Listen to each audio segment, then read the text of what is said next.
I'm sure everyone that's been watching this YouTube channel, you know that the Xbox Series X and the PS5 are right around the corner. For a while now, we've known that the PlayStation 5 is not as strong as the Xbox Series X, and we kind of assumed that the PlayStation would be cheaper because of the lack of power. But it looks like that there actually might be a little bit of info out there that says that Microsoft is ready to compete in terms of price and that they actually might be cheaper. But keep in mind, these are just rumors, nothing's official. We don't know the dates or the prices of these consoles yet. So until we get that info, we can just take this with a grain of salt. But on top of what's going on with the prices, it looks like some third-party games are struggling to maintain 60 frames on the PS5. But before we get on with the video, definitely hit that like button if you guys enjoyed the video. You can always subscribe to the channel for weekly content. And you can definitely follow me on Twitter at LordAddictIOP, and you can always hit that bell icon at the bottom. Without any further ado, let's get on with the video.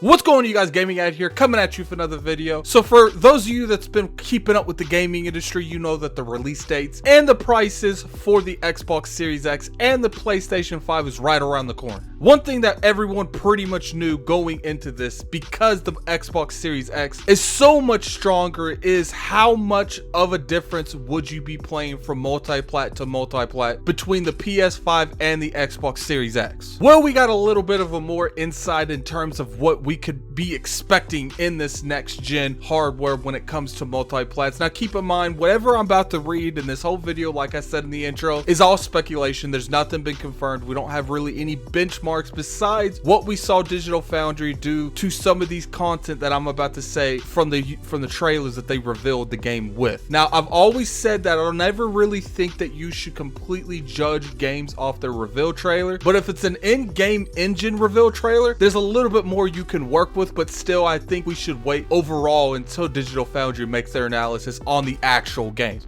But let's go ahead and get on with this. Now, the info came from the insider Dust Golem. He's most known for his Capcom with Resident Evil and Street Fighter, and even his Silent Hill rumors. Now, I want to come out openly and say right now that Silent Hill was never announced, but that doesn't mean that it's not coming out.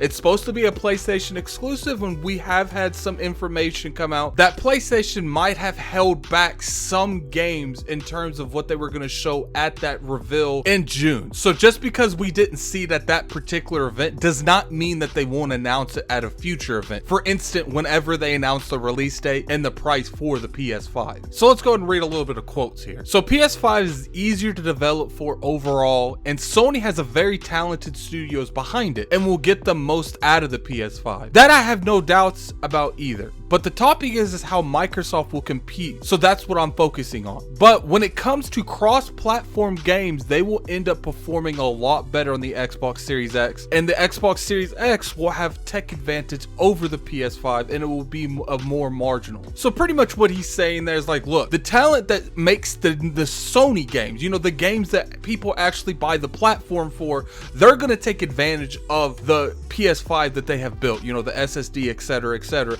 But when it comes to third-party people, the people that don't really have anything to do with the Sony brand, most likely they're going to run better on the Xbox Series X because of how the Series X is built and how much stronger it is compared to the PlayStation 5. Anyway, let's get back onto the quote. The basic gist of what I've heard is the PS5 is really good to work on for games exclusive to it. But in practice, the specs kind of get weird for multi-platform games. If multi-platform, the usage of the PS5 SSD system does help a bit, but not to the fullest. And I've heard some devs talk a bit about the struggle PS5 has to maintain the 1080p games running at 60 frames still, while Xbox Series X doesn't seem to have the same problem and can push above that in even more cases. Of course, this is a small selection of people I've talked to. There's more to it. But I hear something that's going to make this generation a bit interesting is the PS5 and Xbox Series X focus on other areas are going to make multi-plat games interesting this generation, to the point where we may actually see less of them and far more gaming coming to one platform or the other plus PC. It's actually kind of hard to make a game optical for both platforms due to where they're a bit focused differently. So pretty much in this, it's like, you know, it's like a lot of us have been saying that the SSD might be spectacular when it comes to PlayStation 5 exclusive games, but in terms of multiplat, it's going to not be used as much. It doesn't mean that no third-party people are not going to use this feature. I'm sure there are going to be some, especially marketing deals that Sony has acquired. They'll ask them to take advantage of these hardwares. But, you know, I think for the most part, everyone kind of knew what's going on here. You know, they're at the last little bit of this. They were talking about how, you know, both consoles are made completely differently, so it's going to be really hard to develop for both because they're so different. And I think that's, you know, that's interesting, especially, you know, how he worded it on here is they're in completely different lanes at this point. And it's going to be really, you know, shocking to see exactly what happens in terms of how these third parties runs on both of these platforms. I think they're both going to run fine, but, you know, I do think there's going to be a lot of scenarios with the Xbox Series X where it runs better than the PlayStation 5. But anyway, let's get back onto these quotes. All right, so the individual that's been saying all this, people wanted to know what game he was talking about in terms of the PS5 struggling to maintain 1080p 60 frame games, and this is what he came out and said. Okay, so I guess I'll just come clean here. I'm talking about Resident Evil Village. The game's terrible performance at the PS5 reveal event with the terrible frame rate presented in the trailer was kind of the current state of the game on the PS5 as of a few months ago. The thing is apparently the game runs perfectly fine on the Xbox Series X. They've been having some trouble getting the frame rate stable on the PS5, which, as Sony has ruled to record the PS5 event gameplay on the PS5, lead to the weird frame showing in the trailer, but it's running in the Resident Evil engine and they're making more optimizations to take advantage of the game there. So pretty much what he's saying is like, look, as of a few months ago, this is how Resident Evil was running on the PS5. It was running, you know, it was struggling to maintain that 60 frames. And for next gen hardware, that is kind of scary because I do think we're going to see that a lot on the Xbox Series X too, especially with some of these open world games. So I do think that we need to get that mindset out of our head that every game we're going to play on next gen is going to be 60 frames, because I don't think that's what's going to be the case at all. It is being ran on that Resident Evil engine that they've been making, or the RE engine. I don't know if they officially call it the Resident Evil engine or not. And they have been taking, you know, optimization routes to try to improve the frame rate on the PS5. Now look, first thing I want to say is they just analyzed a trailer. I do think it was an in-game engine trailer, so there is a little bit more content to going in there, but it's like I said, if it's a trailer that has shown the game, a launch trailer, I do think we need to wait for the official numbers when the game actually comes out. Let's let Digital Foundry do their thing when the actual game comes out. But I won't really go too much into terms of that because that's all the information we have, and I personally feel like we need a little bit more. Now, here's the interesting part. The same insider,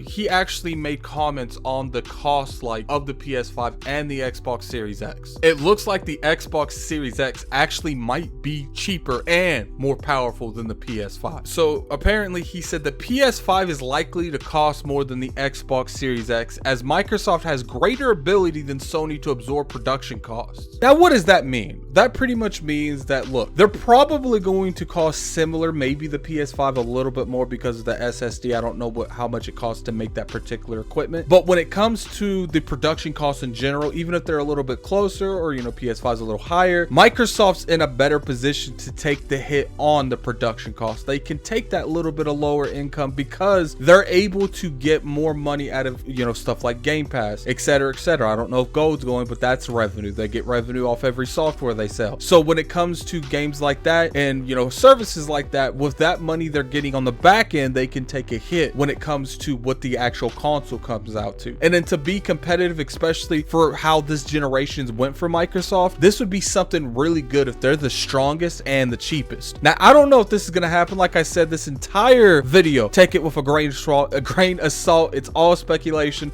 But to me, I think it makes perfect sense. I don't know if Microsoft's willing to take that hit in terms of a price to get those units out there, but it would be something that's really competitive and everyone should be really wanting them to do. Now, even if they do take the hit a little bit and they put it out there as a cheaper price than the PlayStation 5, the question at that point is, how much is the PS5 and how much is the Xbox Series X? Now, if they do take the hit, I don't know if it'll be more than $50. They might surprise us and do $100, but, you know, if you're losing money every time you sell a console, that adds up after a while. So it's going to be really interesting to see see if Microsoft's willing to take that hit for every console. And it's going to be even more interesting that if they're willing to take that hit, what does Sony do to counteract that? But anyway, you know, that's the video. Definitely put that in the comment section below. What do you guys think? Do you think that Microsoft's willing to take the hit to be cheaper than the PS5? I'm kind of curious about that. Definitely put that in the comment section below. But until next time, this is Gaming Addict. I'm out of here. Peace.